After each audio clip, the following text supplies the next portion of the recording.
DJI Pocket 3 has a night mode, but how good is it? Join us today in Singapore as we find out.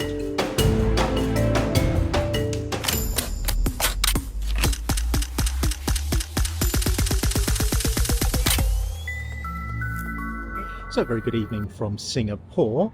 Apologies for not producing any videos in Vietnam. I'm pretty sure I came down with COVID and I had a pretty torrid time in the heat and humidity that is Saigon.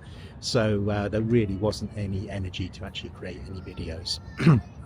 Today I'm in Singapore on the waterfront in front of the skyline, and the objective of this video is to have a look at the night mode on this camera, which is the DJI Pocket 3.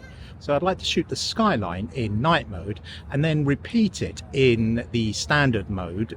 Might bump the ISO up a little bit, might have to bump the exposure compensation up a little bit to compare the two. But I also want to have a comparison shot from a larger camera, and for that I'll be using my Sony a7rv, shooting 4K video at 24 frames per second. Now the lens on the Pocket 3 is a 20mm, and the widest I can go on the Sony is a 24mm at the moment, but I'm sure that'll be fine. What I'm going to do is just do some simple shots comparing night mode and the standard mode with the a7rv. I'll be shooting in S-Log on the R5, and we'll see how they come out.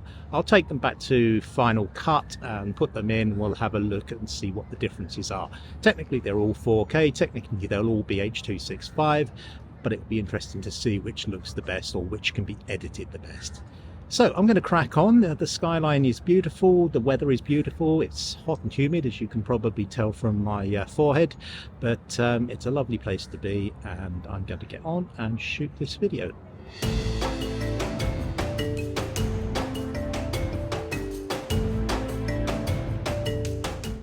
So I'm going to let you decide on this particular video because I'm working off my MacBook Air and the screen is pretty small and it's pretty uncalibrated, so it's very difficult for me to judge just how good this night mode is. However, let's have a look at some of the imagery, and this first one here is the night mode, no adjustments to it. There's no D-Log M on night mode. It's a pure color profile type image rather than a log image. Next up we have normal mode, and this is with a plus 1.7 EV change to give it a little bit of extra brightness, and I think that actually looks better than night mode.